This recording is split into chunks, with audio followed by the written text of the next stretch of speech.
ಆನಂದ ಅನಾಥ. ಅವನ ತಂದೆ ತಾಯಿ ಅವನಿಗೆ ಮುದ್ದಾಗಿ ಬದುಕಿನ ಪೂರ್ವಭಾವಿ ಕಲಿಸುವ ಮೊದಲು ಅಪಘಾತದಲ್ಲಿ ತೀವ್ರ ಗಾಯಗೊಂಡು ಈ ಜಗತ್ತನ್ನು ತೊರೆದಿದ್ದರು. ಆನಂದನ ಬಾಲ್ಯ 1.5 ವರ್ಷದಿಂದಲೇ ಮೌನವಾಗಿ ಸಾಗಿತ್ತು. ಅವನಿಗೆ ಬದುಕು ಬಹಳ ಕಠಿಣವಾಗಿ ಕಾಣಿಸಿತ್ತು. ಆದರೆ ತನ್ನ ಚಿಕ್ಕ ಪ್ರಾಯದಲ್ಲಿಯೇ ಆತ ಬುದ್ಧಿವಂತನಾಗಿ ಬದುಕಿನ ಜೊತೆಗೆ ಹೋರಾಡಲು ಕಲಿತನು. ಹುಬ್ಬಳ್ಳಿಯಿಂದ 10 ಕಿಮೀ ದೂರದಲ್ಲಿರುವ ಶಾಂತನಗರದಲ್ಲಿ ಒಂದು ಸರಕು ಸಾಗಣೆ ಅಂಗಡಿಯಲ್ಲಿ ಕೆಲಸ ಮಾಡಿ ಆನಂದನು ತನ್ನ ಬದುಕನ್ನು ನಡೆಸುತ್ತಿದ್ದ. ದಿನನಿತ್ಯದ ದುಡಿಮೆ ಅವನಿಗೆ ಉತ್ಸಾಹದಿಂದಲೂ ಕೆಲವೊಮ್ಮೆ ಕಷ್ಟದಿಂದಲೂ ತುಂಬಿತ್ತು. ಆದರೆ ಅವನ ಕನಸು ದೊಡ್ಡದು, ತನ್ನ ಹೆಸರಿನಲ್ಲಿ ಒಂದು ಜಗತ್ತು ಕಟ್ಟುವುದು. ಒಂದು ದಿನ ಸಂಜೆ ಅಂಗಡಿ ಮುಚ್ಚುವ ಹೊತ್ತಿಗೆ ಆನಂದನು ರಾಶಿ ರಾಶಿ ಧೂಳು, ಬಿಸಿಲು ಮತ್ತು ಪಾರ್ಸಲ್ಗಳಲ್ಲಿ ಮುಳುಗಿದ್ದ ಜೀವನದ ನಡುವೆ ಒಂದು ಚೆಲ್ಲೆಲೆಯ ಮುತ್ತು ಪತ್ತೆಹಚ್ಚಿದನು. ಹಳೆಯ ಪುಸ್ತಕದ ಪಟ್ಟಿ.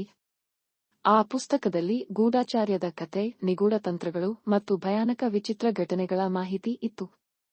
ಆನಂದನ ಹೃದಯ ಆ ಪುಸ್ತಕವನ್ನು ಓದುವಾಗ ಬೆಚ್ಚಿಬಿದ್ದಿತು. ಆಗಲೇ ರಾತ್ರಿ ಬಿತ್ತು. ಮಳೆ, ಗಾಳಿ, ಬಿಸಿನೀರು ಬೀಳಿಸುತ್ತಿದ್ದ ಸಂದರ್ಭದಲ್ಲಿ ಆನಂದನು ತನ್ನ ಬಡ ಮನೆಯ ಕೋಣೆಗೆ ಹಿಂದಿರುಗಿದ. ಮನೆಯಲ್ಲಿ ಅವನಿಗೆ ನೆನೆ ಹೋಗಿ ಓದುವುದನ್ನು ಬಿಟ್ಟು ಬೇರೊಂದು ಕೆಲಸ ಕಾಣಿಸಲಿಲ್ಲ. ಕಥೆಯಲ್ಲಿ ಹೇಳಿರುವಂತೆ ನಿಗೂಢವಾದ ಸೋಮೇಶ್ವರ ಗುಹೆಯ ಮಾಹಿತಿ ಅವನನ್ನು ರೋಮಾಂಚನಗೊಳಿಸಿತು. ಅಲ್ಲಿಯ ಸೊತ್ತುಗಳು ಮತ್ತು ನಿಗೂಢವು ತನ್ನ ಬಡತನವನ್ನು ನಿರ್ಮೂಲ ಮಾಡಬಹುದು ಎಂಬ ಭರವಸೆ ಅವನಲ್ಲಿ ಹುಟ್ಟಿತು. ಅದು ಕೇವಲ ಕಥೆಯಾಗಿರಬಹುದು ಎಂದು ಅಂದುಕೊಂಡರೂ ಆನಂದನಲ್ಲಿ ಹುಟ್ಟಿದ ಔತ್ಸುಕ್ಯವು ಅವನಿಗೆ ನಿದ್ರೆ ಇಳಿಯಲಿಲ್ಲ. ಒಂದಿಷ್ಟು ಪ್ರಪಂಚವನ್ನು ಅರ್ಥಮಾಡಿಕೊಳ್ಳಲು ಸೋಮೇಶ್ವರ ಗುಹೆಯ ಬಗ್ಗೆ ಹಳೆಯ ಶ್ರವಣಗಳನ್ನು ಕೇಳಿದನು. ಹಳ್ಳಿಯ ಹಿರಿಯರು ಕೆಲವು ಕಥೆಗಳನ್ನು ಹೇಳಿದರೆ, ಕೆಲವು ನಿಗೂಢಗಳನ್ನು ಗುಟ್ಟಾಗಿಯೇ ಇಟ್ಟರು. ಆದರೆ ಆನಂದನ ಧೈರ್ಯ ಕುಸಿಯಲೇ ಇಲ್ಲ. ಮರುದಿನ ಬೆಳಗ್ಗೆ ಅಲ್ಪ ಹಣವನ್ನೇ ಹಿಡಿದು ಆನಂದನು ನಿಗೂಢ ಗುಹೆಯನ್ನು ಹುಡುಕಲು ಹೊರಟನು. ಹಳ್ಳಿಯ ಹಾದಿಗಳ ಮೂಲಕ ಕಾಡಿನ ಮಂಜು ಹರಡಿದ ತಡೆಗಳಿಗೆಲ್ಲ ಹಾಸ್ಯ ಮಾಡುತ್ತಾ ಸಾಗಿದ. ಆ ಹಾದಿಯಲ್ಲಿ ನಿಗೂಢ ಚಿಹ್ನೆಗಳು, ಹಳೆ ದಾರಿಗಳ ಸೀಲುಗಳು ಅವನನ್ನು ಓಡಿಸಿಕೊಂಡು ಹೋದವು. ಗಹನವಾದ ಕಾಡಿನ ಮಧ್ಯೆ ಆನಂದನು ಸೋಮೇಶ್ವರ ಗುಹೆಯನ್ನು ಕಂಡನು. ಅವನು ತೀವ್ರ ಉತ್ಸಾಹದಿಂದ ಒಳ ಪ್ರವೇಶಿಸಿದ.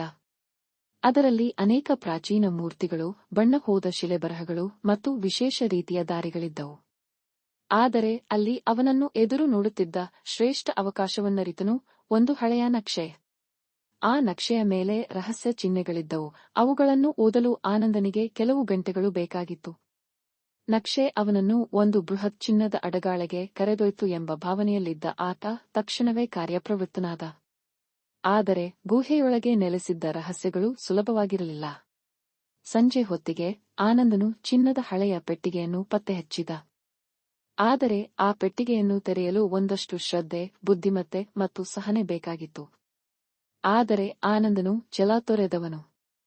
ಪೆಟ್ಟಿಗೆಯೊಳಗಿನ ಬಾಗಿಲುಗಳನ್ನು ಬಿಚ್ಚಿದಾಗ ಅವನ ಮುಂದೆ ಆಭರಣಗಳು, ಮೌಲ್ಯವಾದ ಕಲ್ಲುಗಳು ಮತ್ತು ಪ್ರಾಚೀನ ದಸ್ತಾವೇಜುಗಳು ಬಿದ್ದಿದ್ದವು. ಆ ಸೊತ್ತುಗಳನ್ನು ನೋಡಿದ ತಕ್ಷಣವೇ ಆನಂದನ ಮನಸ್ಸಿನಲ್ಲಿ ಹೊಳೆಯಿತು, ಇವುಗಳಲ್ಲಿರುವ ಹಾಸ್ಯ ನನ್ನ ಜೀವನವನ್ನು ಬದಲಿಸಬಹುದು. ಆದರೆ ಅಲ್ಲಿ ಇದ್ದ ಒಂದು ಪತ್ರ ಅವನ ಮನಸ್ಸನ್ನು ಮುನ್ನಡೆಸಿತು. ಆ ಪತ್ರವು ಇತಿಹಾಸದ, ಅನಾಥರ ನೆರವಿನ ಮತ್ತು ಸಮಾಜದ ಅಭಿವೃದ್ಧಿಯ ಮೌಲ್ಯವನ್ನು ಸಾರಿತು. ಆನಂದನು ತಕ್ಷಣವೇ ತಾನು ಬಡವನಾದರೂ ತನ್ನ ಜೀವನವನ್ನು ಸಕಾರಾತ್ಮಕವಾಗಿ ಬದಲಾಯಿಸಲು ನಿರ್ಧರಿಸಿದನು. ಆ ಸೊತ್ತುಗಳನ್ನು ಸರ್ಕಾರಕ್ಕೆ ಹಸ್ತಾಂತರಿಸಿ ಅವನು ತನ್ನ ಪಾಲನ್ನು ತನ್ನ ಊರಿನ ಮಕ್ಕಳ ವಿದ್ಯಾಭ್ಯಾಸಕ್ಕೆ ಕೋರಿದ.